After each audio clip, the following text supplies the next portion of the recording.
First question right here. What was the hardest part while filming Intervju 1?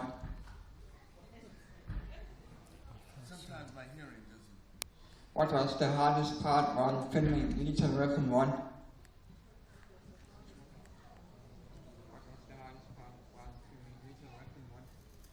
What was the hardest part while filming Lethal Weapon 1? What was the hardest part? To keep a straight face. You were laughing. We had so much fun. I tell you. You know, sometimes you do a movie, and it's just funny how this this came about. I was in Chicago performing on stage in Chicago, and a theater that John Malkovich started called Steppenwolf. And I got this script. And so in the theater, the day that you have off is Monday.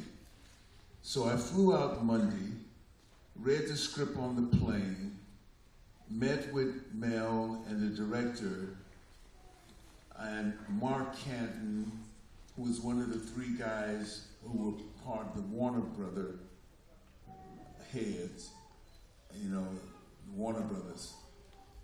And so we read the script, and then it was real silent.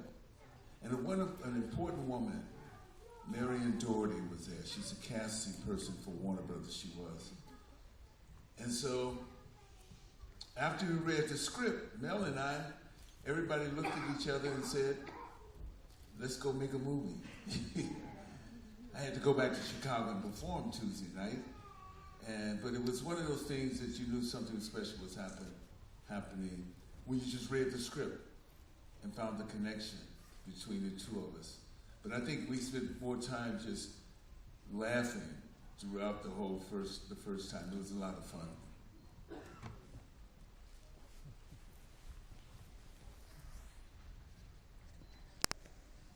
Hi, in the movie Maverick, you and Mel Gibson act together. How was it to parodying your relationship in Lethal Weapon? Were you with a robber and he was Maverick in the movie Maverick? You had to help me out because I'm a little, my hearing is off a little bit. In the movie Maverick. Maverick? Yeah, you were playing with Mel Gibson and you were parodying the relationship you had in Lethal Weapon. How was that to act in, to meet each other again in Maverick?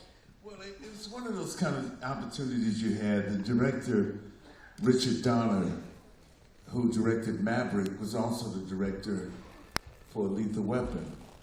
And so what happened was there was an opportunity to do something in there and the play off the Lethal Weapon. And then the people had fun with it, you know. Maverick is one of those westerns that you can have fun with and get and do something like that, you know. So we were playing off each other. So it was a great little moment. I just went there for a day and I finished that and then I left.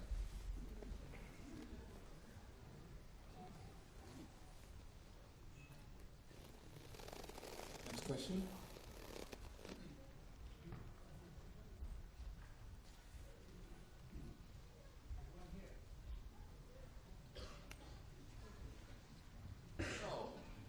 My question is, how was it to be working with Kevin Peter Hall in Predator 2? Kevin Peter Hall, the one... How was it to play with Kevin Peter Hall in Predator 2? How was it working with him? Well, you know, sometimes you think of yourself, yeah, and let me frame this. When you think of the Predator, you know, at first thought, you say, I want to do something, you know, that's more serious. You know, because you consider yourself to be serious. I started doing theater before I did film. And so the idea of doing Predator 2 at that stage in my career wasn't actually what I wanted. But I had a wonderful agent who was like still a great friend of mine. He's like my brother, like Arnold Rifkin. And he was like a wonderful guy. He said, let's do this because that gives us another chance to maybe do some other things we want to do. And so I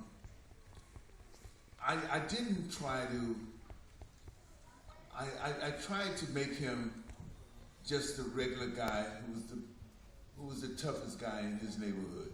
You know, he's the toughest guy in his neighborhood. But once I got into it and training, I never lifted weights before, ever. You know, I would go to the gym. I'm a runner. I was just like to run and jog. So I would go out on the beach in San Francisco, and in January, it was pretty cold in January, and I'd run like 4 miles on the beach, and I had a trainer. We lift weights and things like that, and it was really, you know, I felt like I was the dude, I was the guy, you know what I'm saying? And it's really weird, you know. I mean, we did that when we were shooting Predator 2 right now, 25 years ago. That's when we did it.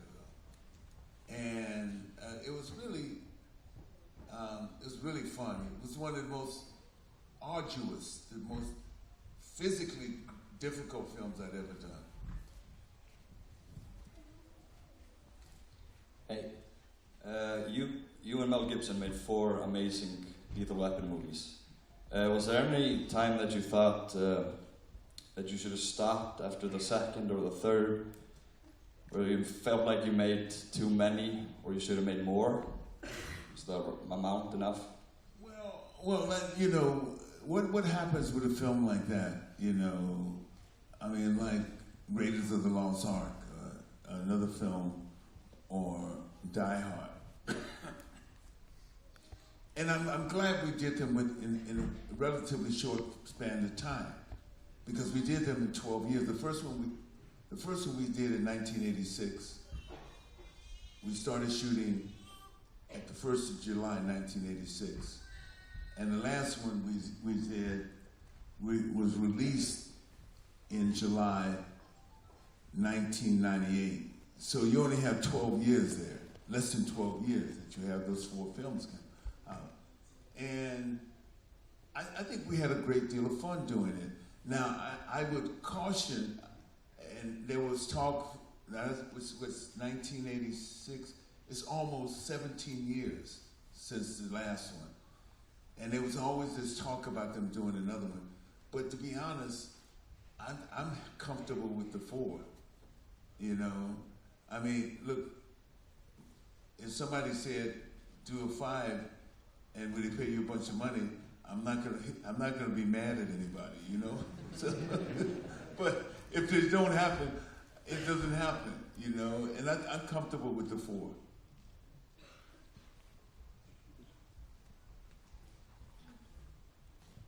Have you ever done a character that sort of stuck with you through the years? I'm sorry. Have you ever done a character that stuck with you throughout the years? Well, you know, as an actor, you say, who are the people that, which are the characters you like a lot? You know, and because they're all in some way a part of yourself. And any actors, they're all some manifestation of them a part of yourself. And a movie I did, Places in the Heart, in 1983. The movie was for my mother, the greatest woman I ever known, you know. Then right behind her is my wife. But my mom was something special. And she died in an automobile accident the day that they told me that I was going to do Places in the Heart. And I just really thank Sally Fields. I mean, because I remember, I cried when I went to the set. I cried when I left the set. I cried when I got to my room. I cried. I was crying all the time. I think there's so much of Mo's, of me in there, even though I modeled him after my grandfather, who was a farmer, who I spent a lot of time around. But I think more than Mo's that, and in my fantasy world, the world that I like to think about when you're a kid, I think Mal in Silverado was my man. It was beautiful doing that movie, man. I was on a horse every day almost for like 4 months, riding. When we started in October, November, December, January, February, 5 months, March, about 5 months. So, I mean, I think in my fantasy world, Malachi was my image of if I had that, I like it. Did you always want to act?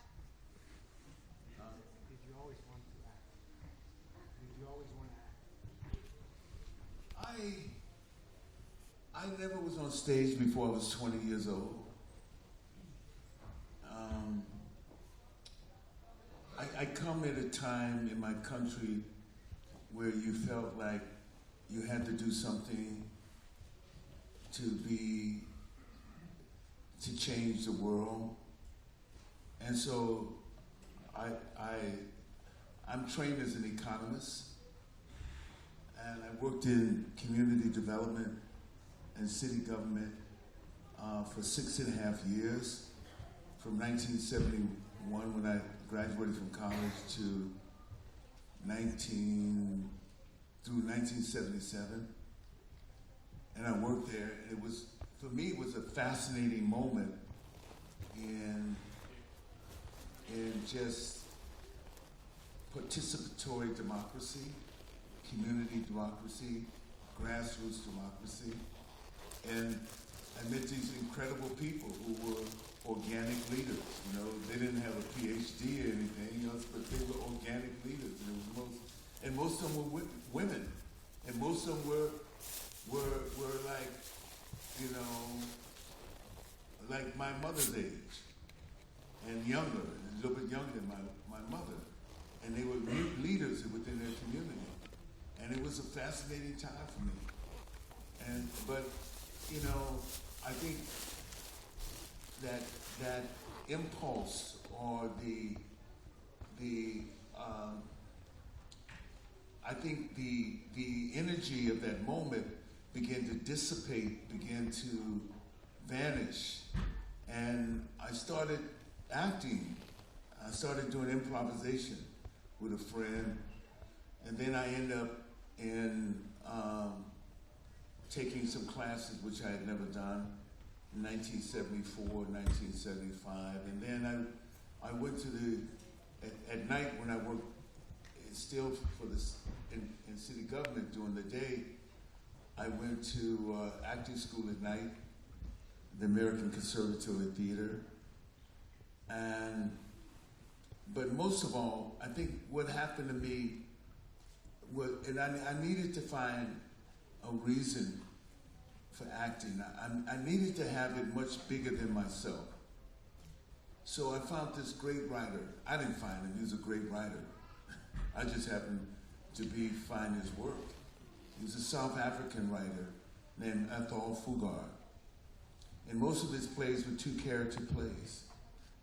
But in Fugard, I found purpose in acting. Like when he wrote about the situation of apartheid. So I began to develop a South African accent, and everybody else, and people thought I was actually South African. But I did something, what I would do with every performance that I did of his work. And I learned that to elevate a performance, I would dedicate it to something. I would dedicate it to a homeless person I saw. I'd dedicate it for something else. Or I would dedicate, I don't know how many performances I dedicated to Nelson Mandela when he was in jail, or others who were in prison. And so it made acting larger than me. It became bigger than just me, in a sense. And I think that was the key for me, you know. And that I felt I was doing something important. And when Mandela came to the United States in 1990, I was one of the first people to greet him, and we remained friends from that time till he passed on, you know. But I think, that's an outcome, or that's something that I hadn't planned on, and nobody could have planned on, you know. I remember reading his work when I was 20 years old in a little pamphlet in 1967. I read his ideas and thoughts, and I became already connected to him from his ideas and thoughts, you know. So I think for the most part, the translation of life, acting is, I think art itself is the embellishment of who we are as human beings. It is the expression of our beauty as human beings, and I think most of the work that I've been able to do has been a reflection of that, whether I was on stage or whether I'm in film, and I think that's the one lesson, because if you'd have told me, I live in the same neighborhood, same place that I grew up, city where I grew up. I live in San Francisco. I grew up in the 60s. You know, my parents bought a house in an area that became very famous called the Haight-Ashbury. And so I was a hippie. I lived in a commune. I did all that stuff. As a young student, and I think all those things are the reflection I bring to the table, and I bring to the course of life, you know, in my work as well. And I try to, you know, because those are important, you know. So all the mixture of those things, I had two great parents, man. I mean, my dad was a prince. I'm a foot taller than my father. I'm a foot taller, but he was the most beautiful man I ever met in my life, man. And he was my best friend, but all of us, all five of the children, 4 boys could say that he was their best friend too. All 4 of us could say that. So I had the advantage of all that to pull on, you know. And I think in reflecting that, reflecting on life now, all the experiences of my past experiences, the relationship that I had with my grandparents, who my mother adored, who were poor farmers in the southern Georgia, rural Georgia, where my mother came from. The relationship with that, in a sense, and then all the gifts. You know, I still go down to my mother's hometown and visit her cousins. She has one cousin who just passed away. Was 93 years old. Passed away just in November. And then she has one cousin that's just made 92 in January. I go down there and see them all the time. I drive, get in the car, fly to Atlanta, go down and see them, sit with them, laugh with them, and stuff like that. It's still, but that's the gift my mother gave, you know. So all those kind of things that I hope that I bring in my work is all the gifts that have been bestowed upon me, you know, in my life, you know. The people you meet, the things that you believe in, the things that you fight in, you know. And sometimes, you know, not everybody's going to agree with you.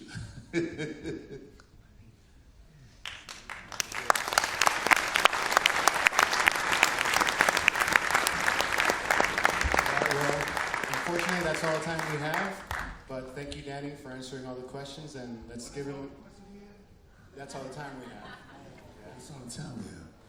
Okay, I got to go back to work now. Yeah. He's going to be back in the booth signing autographs. You guys can see him there and ask him whatever question you weren't able to ask here. Let's give him another round of applause.